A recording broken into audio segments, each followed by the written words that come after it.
Look forward, look here. Okay, Mr. President, we want justice. Justice must prevail.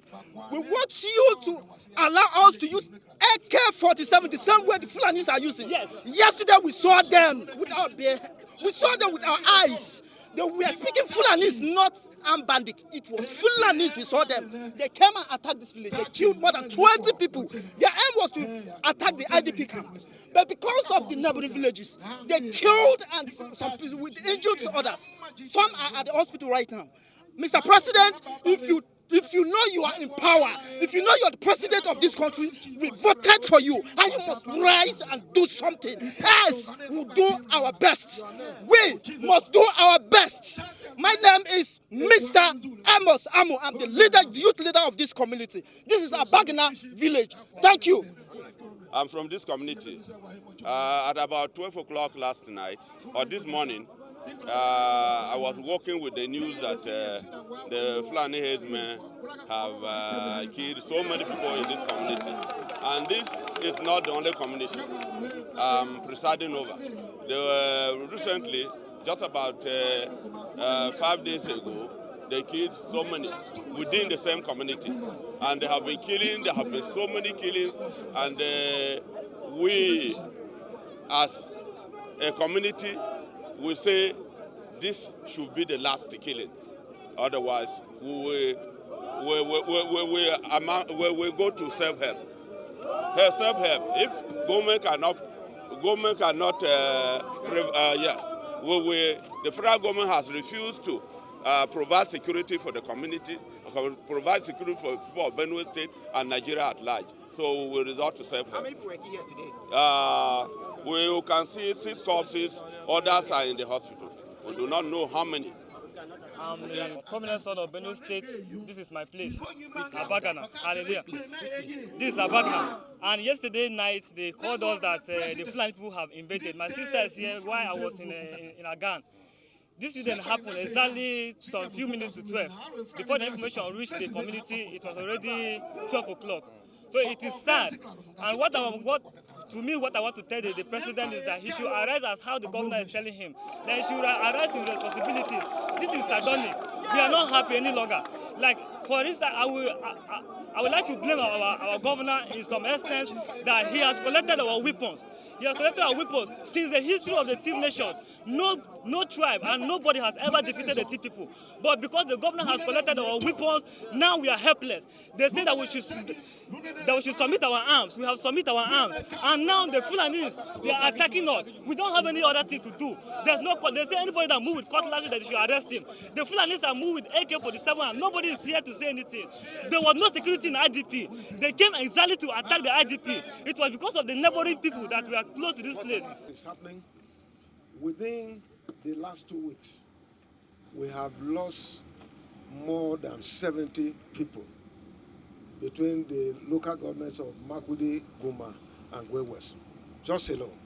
In addition to what you're seeing here today, many are in hospital, apart from the 6 that were killed, and 1 died in hospital. So that is 7 people died, and others are still in the hospital. My deputy is going there now. But I want to say that we're being overstretched. Our patience and our preaching of rule of law and due process. You can see that the people are fed up.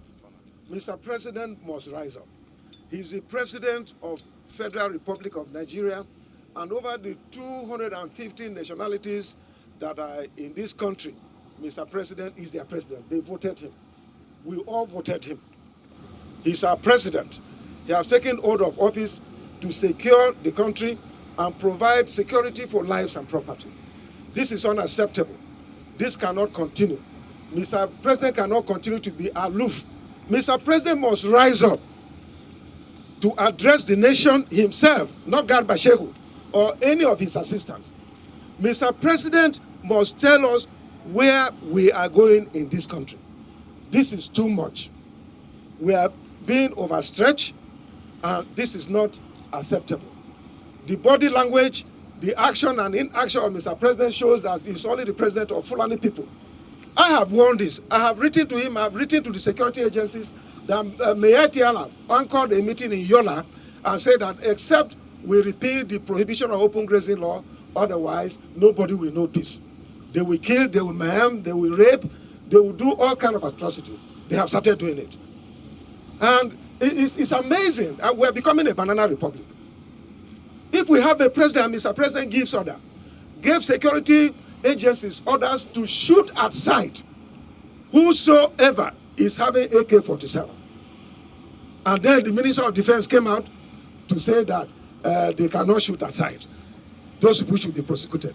So who is Commander-in-Chief of the Armed Forces? So this kind of game, these lies, this falsehood that is being played out, it is not acceptable. It is better for me not to be alive to see this kind of shame of leadership. What is going on? Nigerians, my colleagues, the governors, we must arise and impress on the president to call a security summit. If possible, ensure that state of emergency is declared on security so that all hands will be on deck to address this matter. But what is happening now, to me, it is very clear. Mr. President is just working for these Fulanis to take over the whole country. His body language is what is being played out. Mr. President gives order, and another person, minister, come and counter it. Is that not a shame? Just like the first lady said some time ago, where are the men in this country to come out and confront this? That is Mr. President's wife coming out to lament and to cry and to say that Nigerians should arise, that something is wrong. But the president must tell us what is wrong with him so that we can all help him. I want to call on my colleagues, the governors, because after presidency is the governors. We must work hard to ensure that we salvage this country. Otherwise, this country where I'm seeing it, it is being drowned. And we must salvage it. Otherwise, tomorrow we wake up, there will be no country. You can imagine, if I have not been there, that major road is blocked. You can imagine what will start happening. So this is we can't allow you to take over the place. But that is what they're agitating now. I said, goat does not bite. But when goat is pushed to the wall, it bites. That is where we are. We are fed up. We don't want to restore to software. We believe in the unity of this country. And that is what I've been preaching. But we're being overstretched.